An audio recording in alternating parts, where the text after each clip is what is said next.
Phone تو نہیں ملا لیکن انسپیکٹر سندر داس کا ایک خط ضرور مل گیا جس میں خاصی مفید معلومات تھیں اور اس خط نے ہماری بڑی رہنمائی کی۔ وہ کیسے مارا گیا یار؟ یہ بڑی لمبی بات ہے، میں نے کہا۔ فرصت میں بتاؤں گا، یہ سمجھ لے کہ اسے سراج نے گولی مار دی۔ وہ مجھ سے ملنے آیا تھا۔ غالب کچھ دیر چپ رہا۔ تھا تو وہ کافر، مگر اس کے لیے مغفرت کی دعا جائز ہوگی۔ آگے جو اس غفور الرحیم کی مرضی۔ تو نے بتایا نہیں کہ نازو اور اکرام شیخ کہاں ہیں؟ وہ بھی میرے ساتھ ہی تھے، اب کراچی میں ہیں، غالب نے کہا۔ کراچی میں؟ کراچی کیا لینے گئے ہیں؟ میں نے کہا۔ تمہیں لینے، غالب نے کہا۔ پتہ یہ چلا تھا کہ تم کو کسی کارگو شپ پر مال کے ساتھ کہیں بھیجا جائے گا۔ تم ایکسپورٹ آئٹم ہو، وہاں ہزاروں جہاز لاکھوں ٹن مال اتارتے چڑھاتے ہیں، وہ کیا سارے جہازوں کی جامع تلاشی لیں گے؟ میں نے کہا۔ نہیں، سندر داس نے لکھا تھا کہ جو کریٹ وہاں پہنچیں گے ان پر نام پتہ غلط ہے، غالب بولا۔ بڑی احمقانہ حرکت تھی یہ دلاور اینڈ کمپنی کی۔ کریٹ پر شہر کا نام تھا ایلڈومیٹ سٹی اور ملک کا نام تھا 10 دانیہ، رائٹ؟ میں نے کہا۔ رائٹ، وہ دونوں یہی دیکھیں گے، غالب نے کہا۔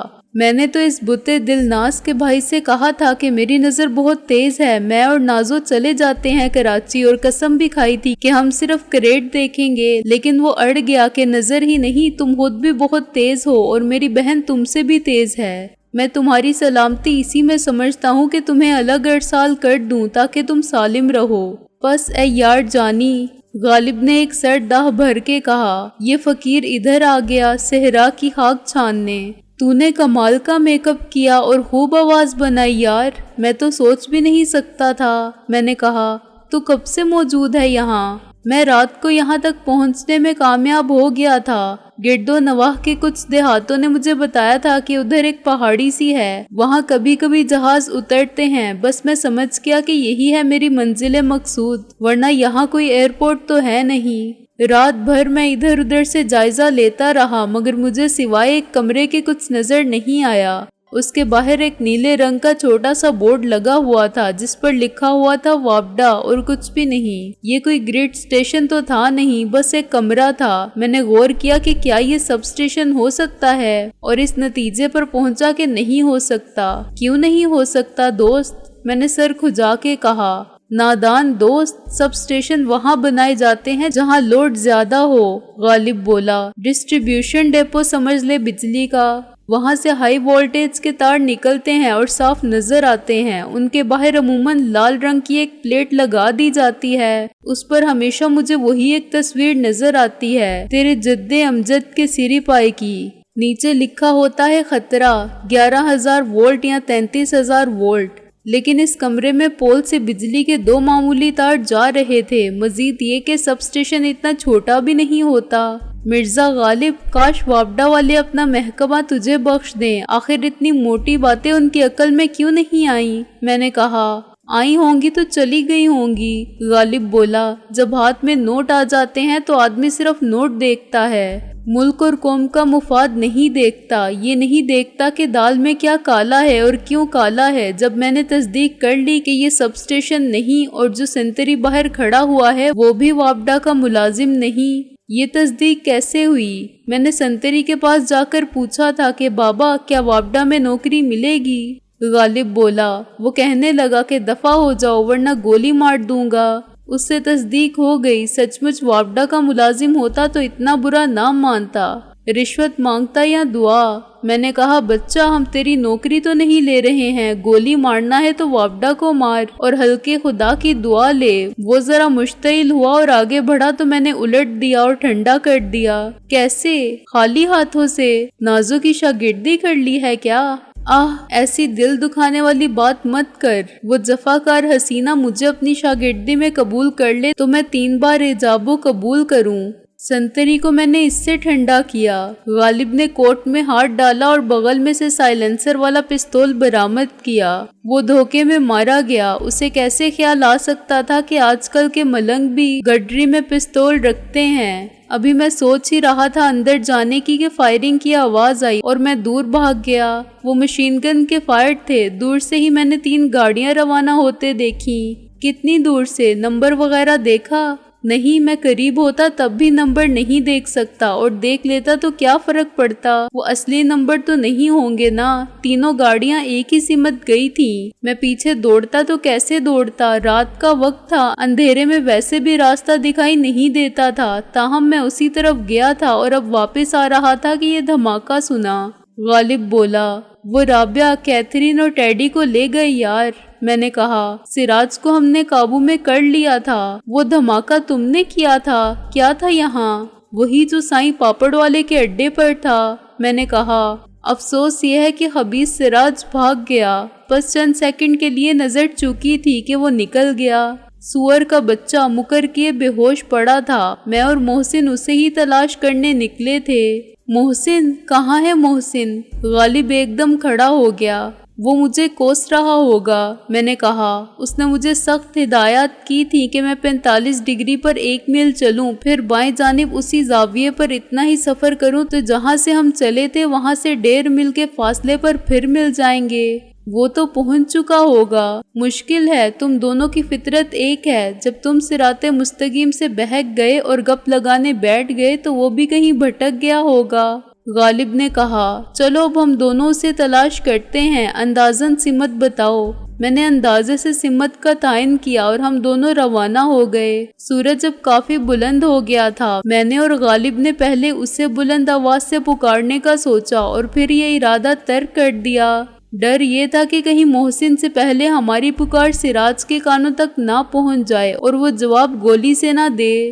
ہم نے اسے غیر مسلح کر دیا تھا، مگر اس کا کوئی بھروسہ نہیں تھا کہ باہر بھی کہیں توپ چھپا رکھی ہو۔ دن سے گولا داغ دے، گولا نہ سہی، سیر بھر کا پتھر کھینچ مارے۔ ان کے جنگل میں پائے جانے کے خاصے امکانات تھے۔ یہ بھی ہو سکتا تھا کہ وہ ہماری نظر سے چھپنے کے لیے درخت پر چڑھ جائے اور پتوں میں چھپ کر بیٹھ جائے۔ اوپر سے سیر بھر کا پتھر وہ سیدھا ہمارے سر پر مار سکتا تھا، اور ہمارے دل کی طرح ہمارے سر بھی بہت نازک تھے۔ تقریباً پون گھنٹے تک ہم اندازے غلط کرتے رہے اور ادھر سے ادھر بھٹکتے رہے، لیکن محسن کو نہ ملنا تھا نہ ملا۔ اب بھی میرے ذہن میں سمت کا تھوڑا سا حساب تھا، کیونکہ سورج ابھی تک مشرق میں ہی تھا۔ کنفیوژن سے بچنے کے لیے میں نے ایک کھجور کے درخت کو نشانی بنا لیا تھا جو صبح ٹھیک اس سمت میں تھا جدھر سے سورج طلوع ہوا تھا، اور یہ درخت اپنی قسم کا ایک ہی درخت تھا۔ یہاں سکندر اعظم، مجھے تو یہ دشت طلسمات لگتا ہے، مرزا غالب نے بالآخر کہا۔ آخر محسن ابھی تک نظر کیوں نہیں آیا؟ ذرا میری طرف دیکھنا، کیا میں نظر آ رہا ہوں؟ بالکل صاف، پوری داڑھی کی جھاڑی سمیت۔ خدا کا شکر ہے تم بھی نظر آ رہے ہو مجھے، ہم ابھی تک گم نہیں ہوئے ہیں، غالب بولا۔ غالباً اس لیے کہ کوہلوں کے بیل کی طرح ایک دائرے میں پھر رہے ہیں، مگر یہ سمجھ رہے ہیں کہ بہت سفر کیا۔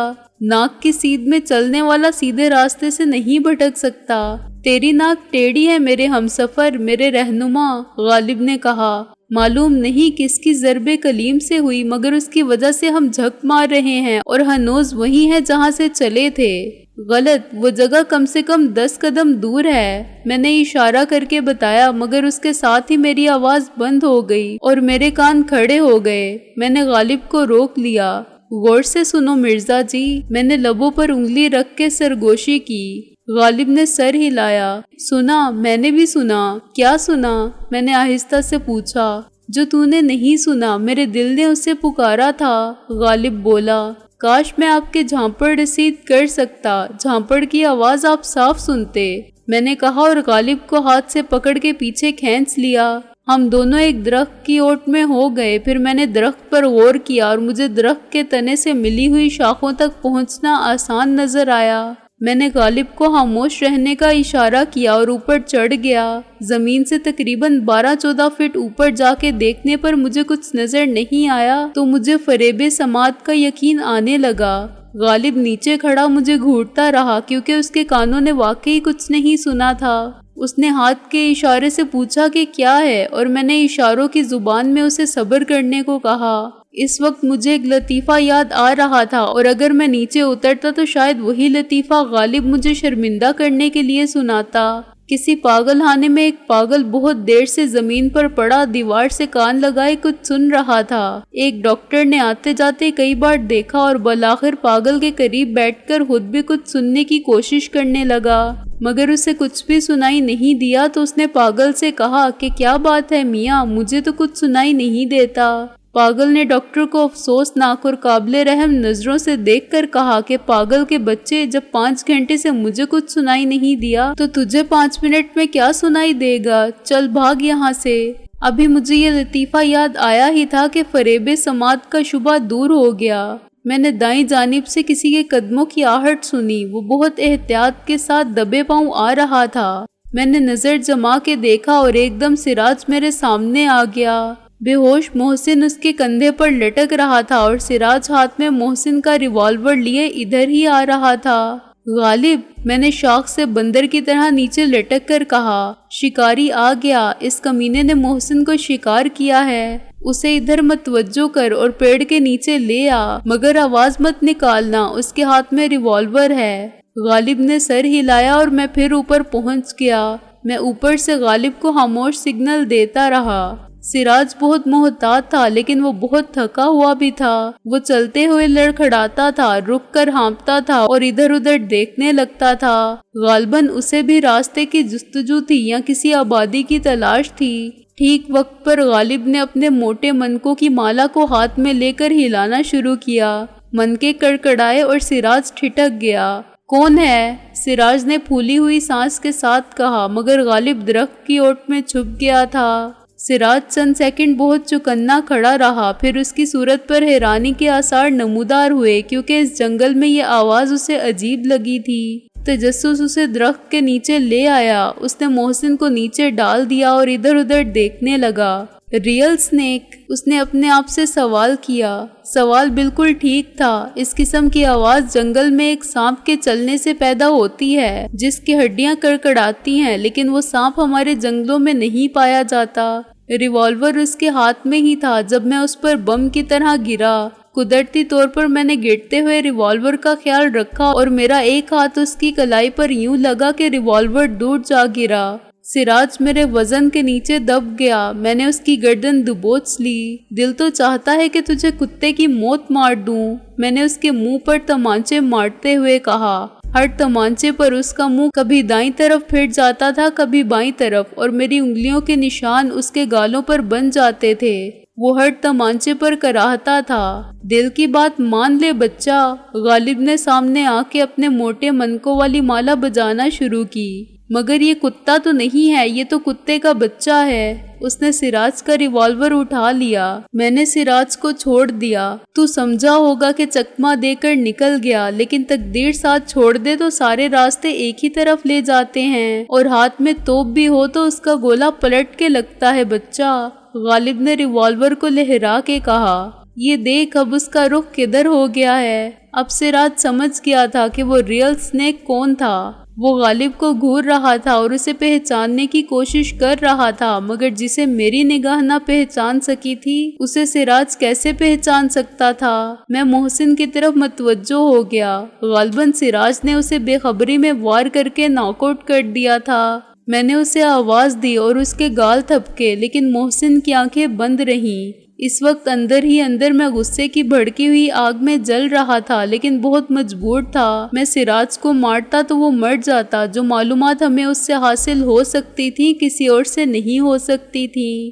انہی کی مدد سے ہم رابعہ، کیتھرین اور ٹیڈی تک پہنچ سکتے تھے۔ چنانچہ سراج کا زندہ رہنا بے حد ضروری تھا۔ یار کچھ سمت کا اندازہ ہے؟ میں نے غالب سے کہا۔ تم نے تو اس علاقے کا سروے کیا تھا، کوئی آبادی ہے قریب میں؟ قریب تو نہیں، 4-5 میل چلنا پڑے گا، غالب بولا۔ پہلے ہم آبادی تک جانے والے راستے تک پہنچ جائیں، وہاں سے ٹیکسی مل جائے تو اس بارے گناہ کو اٹھا کے چلنے سے بچ جائیں گے۔ اس نے سراج کی طرف اشارہ کیا۔ ٹیکسی گھاس کھا گیا ہے کیا؟ مقامی آبادی آمد و رفت اور نقل و حمل کے لیے بیل گاڑی سے استفادہ کرتی ہے۔ شہر میں یہی کام ٹیکسی سے لیا جاتا ہے، پس بیل گاڑی لوکل ٹیکسی ہے، غالب بولا۔ ممکن ہے سپر ڈیلکس سروس ریڑا یا تانگا بھی مل جائے، مگر کیا ہم پبلک میں جا سکتے ہیں؟ محسن کی حالت ٹھیک نہیں ہے، ہمیں جانا ہی پڑے گا۔ میں نے کہا تو اسے اٹھا لے اور آگے چل، میں ایس پی صاحب کو مارچ کرواتا ہوں، اور نیچے جھک کر سراج کو پیروں پر کھڑا کر دیا۔ ایس پی صاحب کا منہ بند کر دے، میں نے کہا، اور ہاتھ پیر باندھ دے، جو قمیض انہوں نے پہن رکھی ہے وہ محسن کی ہے، اسی کو پھاڑ کے استعمال کر۔ سراج اب تقدیر سے بھی مایوس ہو چکا تھا، جس نے اسے دوبارہ ہم جیسے دشمنوں کی قید میں پہنچا دیا۔ اس نے بالکل مزاحمت نہیں کی۔ غالب نے قمیض کا کچھ حصہ اس کے منہ میں ٹھونس دیا اور باقی سے اس کے ہاتھ کمر کے پیچھے کس کر باندھ دیے۔ پھر غالب نے محسن کو کندھے پر ڈالا اور میں نے سراج کو دھکیل کر روانہ کر دیا۔ میرے ہاتھ میں اسی کی پتلون سے نکالی ہوئی چمڑے کی بیلٹ تھی۔ تقریباً 2 میل کا یہ راستہ بہت کٹھن ثابت ہوا۔ غالب نے اور میں نے باری باری محسن کو اٹھایا۔ یہ عام حالات میں بھی مشکل کام تھا، کیونکہ محسن کا وزن بھی میرے برابر ہی یعنی 160 پاؤنڈ تھا۔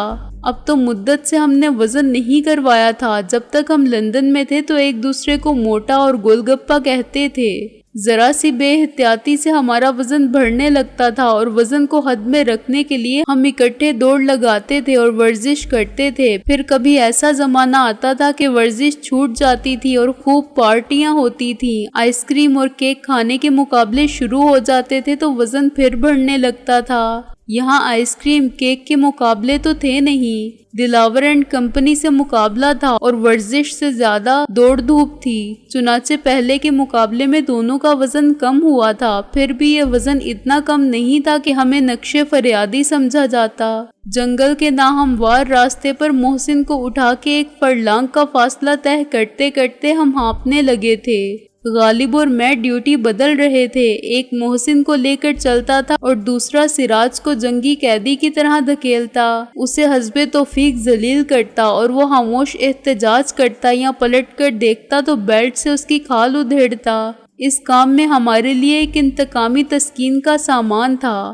راستے میں ہم ایک جگہ 10-15 منٹ کے لیے رکے اور ایک سگریٹ پی، اس کے سوا پینے کو کچھ تھا بھی نہیں۔ آہا، کتنا لطف ہے اس تصور میں کہ جب یہ سفر ختم ہوگا تو ہمیں گرما گرم کافی ملے گی، سینڈوچ ہوں گے، کلب سینڈوچ، غالب نے آنکھیں بند کر کے کہا، اور 3 کاسل کے سگریٹ ہوں گے، اور ہمارے لیے ایک چمکتی دمکتی مرسیڈیز تیار کھڑی ہوگی۔ میں نے بھی اس کے تصور میں ساتھ دیا، ایئر کنڈیشنڈ اور ہوا پر تیرنے والی، جس کی پچھلی نشست پر رابعہ اور نازو بیٹھی ہوں گی۔ غالب بولا، رابعہ نے گہرے آسمانی رنگ کی ساڑی باندھ رکھی ہوگی، جس پر زرد پھول یوں کھلے ہوں گے جیسے آسمان پر ستارے، میں نے کہا، اور نازو نے سرسراتے سفید ریشم کی شلوار قمیض پہن رکھی ہوگی، اور اس کے گلابی چہرے کے گرد سفید شفون کے دوپٹے کا ہالا ہوگا، اور اس نے بالوں میں موتیے کے پھول لگا رکھے ہوں گے، اور اس کے لبوں پر دھوپ سے اجلی مسکراہٹ ہوگی، اور وہ حیا سے نظریں جھکا کے اور مسکرا کے کہے گی،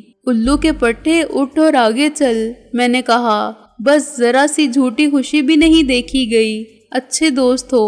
غالب نے آنکھیں کھول کے سرد آہ بھری، بڑا مزہ آ رہا تھا۔ مزہ تو آئے گا ابھی۔ میں اٹھ کھڑا ہوا، سراج ہم دونوں کو عجیب سی نظروں سے دیکھ رہا تھا۔ کاش تم بھی تصور میں کوئی ایسا ہی حسین خواب دیکھ سکتے۔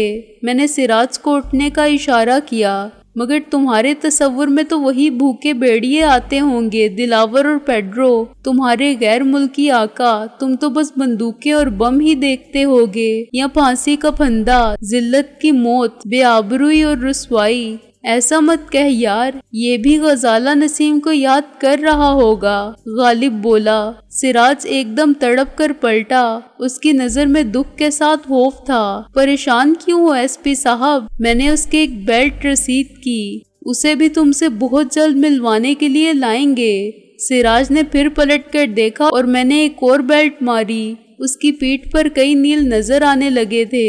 تم کو تو یاد ہوگا میں نے ایک وعدہ کیا تھا تم کو تمہارے ہی سکے میں ادائیگی کا، میں نے کہا۔ اب وقت آ گیا ہے، بہت جلد تم وہ سب دیکھو گے جو ہم نے دیکھا، کیونکہ تم نے دکھایا تھا، اور ہم وہی کریں گے جو ہم نے تم سے سیکھا۔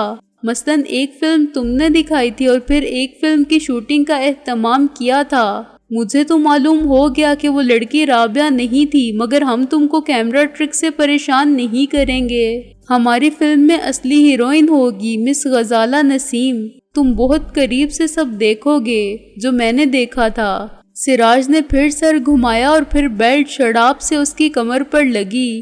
وقت بڑا بے رحم استاد ہے سراج، میں نے کہا۔ یہ طوائف سے بھی زیادہ بے وفا ہے اور تم سے زیادہ دغاباز۔ دیکھو اس نے کس طرح تمہارا ساتھ چھوڑ دیا۔ آج وقت ہمارے ساتھ ہے، اب تاریخ اپنے آپ کو دہرائے گی۔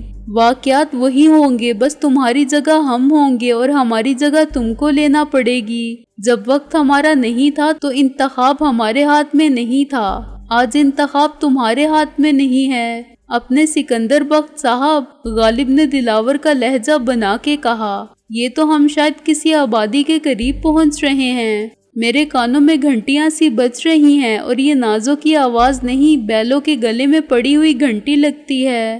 غالب کے بعد میں نے بھی یہ موسیقی سنی اور اس کے ساتھ ہی مجھے بیل گاڑی کی چڑک چوں سنائی دی۔ پھر بیل گاڑی کے پائلٹ نے اپنے بیلوں سے خطاب کیا جو چند بے معنی الفاظ پر اور کچھ پیار بھری گالیوں پر مشتمل تھا۔ مرزا غالب، میں نے محسن کو نیچے رکھ کے کہا، میں جاتا ہوں اس ٹیکسی میں اور گاؤں سے کچھ کھانے پینے کو لاتا ہوں، اور ہم یہاں سوکھتے رہیں۔ غالب نے کہا، مجبوری ہے مرزا۔ میں نے کہا، تم اس خلت فاخرہ میں گئے تو گاؤں میں مجمع لگ جائے گا، مرد و زن تم سے تعویذ کے اور دعاؤں کے طلبگار ہوں گے، تمہاری قدم بوسی کے خواہش مند تمہارا جلوس نکال دیں گے۔ بہت زیادہ عقیدت کا مظاہرہ کیا تو ممکن ہے تمہارا مزار شریف بنا دیں تاکہ تمہاری ذات بابرکات کے فیوز اسی آبادی تک محدود رہیں اور ہمیشہ رہے۔ سراج کو بھی تم ہی اسیر رکھ سکتے ہو۔ آخر محسن کو لے جانے میں کیا حرج ہے؟ اس کی وردی تو دیکھو دوست، یہ ایس پی ہے۔ اول تو ایس پی بے ہوش نہیں ہوتا، اور ہو تب بھی بیل گاڑی میں بہرحال سفر نہیں کر سکتا۔ میں نے کہا، میرے ذہن میں ایک بہت شاندار پلان ہے، بس تم 1 گھنٹہ انتظار کر لو، اس کے بعد دیکھنا، اگر آنکھیں اس وقت تک دیکھنے کے قابل رہیں۔ غالب بولا۔ میں درختوں اور جھاڑیوں کے اوٹ سے نکلا اور بیل گاڑی کے پیچھے دوڑا جو اتنی دیر میں 100 گز آگے جا چکی تھی۔ یہ کچا راستہ اسی قسم کی سواریوں کے لیے تھا۔ مجھے زمین پر ٹائروں کے جو نشانات نظر آئے وہ سائیکلوں کے ٹائر تھے، اس سے بڑی ٹائروں والی گاڑیاں شاید ادھر سے کبھی گزری نہیں تھیں، ورنہ کیچڑ کے خشک ہو جانے کے بعد جو نقوش قائم رہ گئے تھے ان میں موٹر سائیکل کے ٹائروں کے پرنٹ تو نظر آتے۔ راستہ مشکل سے 6 فٹ چوڑا تھا اور اس کے دونوں طرف کھیت تھے۔ بھیا، اے ببوا، میں نے دوڑتے ہوئے ہانک لگائی۔ گاڑی والا بھونچکا رہ گیا۔ وہ جس راستے سے گزر کے آیا تھا اس پر ابھی چند منٹ پہلے کچھ بھی نہیں تھا۔ میں اچانک نمودار ہوا تھا، بالکل اس طرح جیسے آسمان سے ٹپکا ہوں یا زمین سے اگا ہوں۔ مزید ستم یہ کہ میں پتلون والا شہری بابو تھا، گاڑی بند 20-22 سال کا لڑکا تھا۔ قبلہ محترم، اگر بار خاطر نہ ہو تو اس بندہ حقیر فقیر پر تقصیر کو قریب ترین آبادی تک رسائی حاصل کرنے کے کار خیر ہیں۔ میں نے کہا۔ وہ خوفزدہ ہو کے میری صورت دیکھنے لگا۔ اردو نہیں سمجھتے؟ میں نے انگریزی میں کہا۔ مجھے گاؤں تک پہنچا دو جہاں تم جا رہے ہو۔ گاڑی والے نے سر ہلایا۔ میں نے تو کچھ سمجھ نہیں لگتی۔ اچھا پہلا دسنا سی یار کہ پنجابی دے سوا اور کچھ نہیں آندا۔ میں چھلانگ مار کے بیل گاڑی میں بیٹھ گیا۔ ہن چل، مینو بھی لے چل نال وے، بہو سونی گڈی والیا۔ وہ ہنس پڑا۔ تم فلموں میں کام کرتے ہو؟ اب کروں گا۔ میں نے کہا، تم مجھے اپنے گاؤں لے چلو، میں راستہ بھول گیا تھا، رات بھر بھوت میرا پیچھا کرتے رہے ہیں۔ اس جنگل میں شیر کم ہیں، بھوت زیادہ ہیں۔ شیر؟ گاڑی والا ہنسنے لگا۔ شیر کدھر سے آ گیا؟ پتہ نہیں، غیر ملکی ہوگا۔ میں نے کہا، ٹورسٹ شیر، یا ممکن ہے بلی ہو، ایک ہی فیملی ہے دونوں کی۔ خیر یہ بتاؤ گاؤں کتنی دور ہے اور اس کا کیا نام ہے؟ گاؤں تو وہ سامنے ہے، لڑکا بولا۔ وہ مسجد کا مینار نظر نہیں آ رہا ہے؟ نام ہے چورے والا۔ کیا یہ بورے والا کا بھائی ہے؟ میں نے کہا۔ لڑکا پھر ہنسنے لگا۔ وہ سادہ لو اور اچھا آدمی تھا، اس نے مجھے بہت مفید معلومات فراہم کرنے میں نجل سے کام نہیں لیا۔ گاؤں میں 250-300 گھر تھے، ایک ڈاک خانہ بھی تھا اور پولیس چوکی بھی۔